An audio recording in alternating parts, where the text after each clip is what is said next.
आज हम अपनी स्टोरी के थ्रू आपको लेके चलेंगे पहाड़ों पे। गर्मी बहुत है तो पहाड़ों की से कनेक्टेड ही आपको अभी। और पहाड़ घूमने के लिए तो होते ही हैं। पहाड़ हमें क्या सिखाते हैं, आज मैं आपको इस स्टोरी में यही समझाने की कोशिश करूंगी। रिया नाम की एक लड़की है।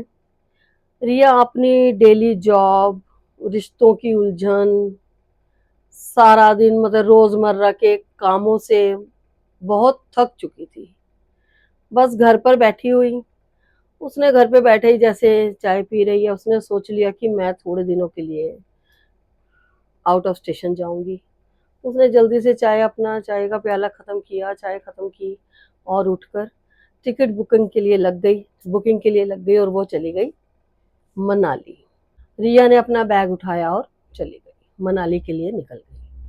वहां पहुंचकर उसको सबसे पहले यही फील हुआ कि यहाँ की लाइफ तो बहुत धीमी चल रही है। शहर की लाइफ अलग होती है, उसे ये पहले फील हुआ।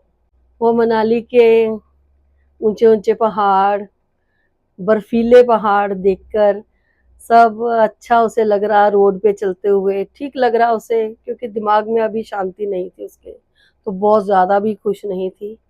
तो वो एक चाय की दुकान पर बैठकर धीरे धीरे चाय पीने लग गई और इधर उधर अपना सारा देख रही है कि अच्छा लग रहा है सब कुछ। जिस शॉप पे वो चाय पी रही थी, उस लेडी ने उसको कहा, बेटे पहाड़ देखने आई हो या खुद को ढूंढने आई हो? ये बात सुनते ही रिया एकदम से चौंक गई। कह रही, आपको कैसे पता है कि मैं परेशान हूँ? ये बात सुनते ही रिया की आंखों में आंसू आ गए और उसने अपनी बात, अपने जो दिमागी तौर से जो उसकी टेंशनें चल रही थी, उस लेडी को बताई।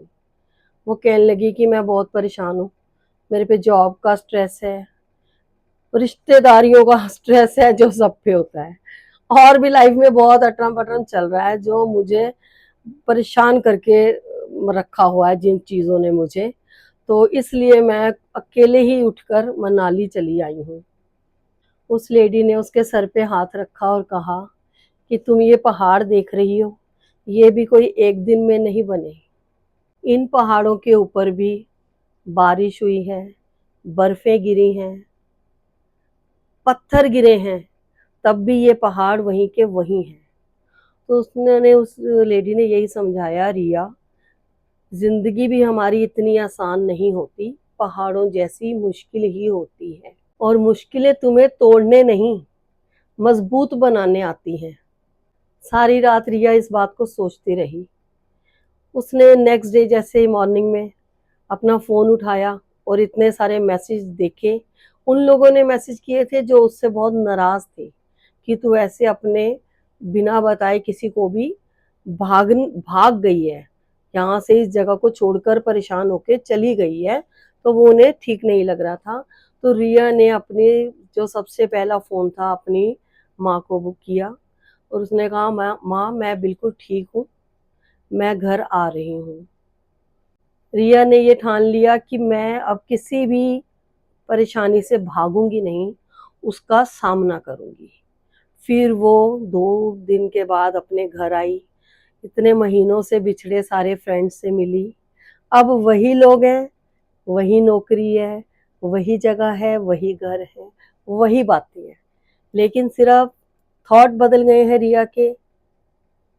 क्योंकि वो अकेली गई है ना, सबको छोड़ के अकेले में जाके उसने अपने आप को टाइम दिया और सोचा कि मैंने जो भी ये स्टेप उठाया है वो गलत है।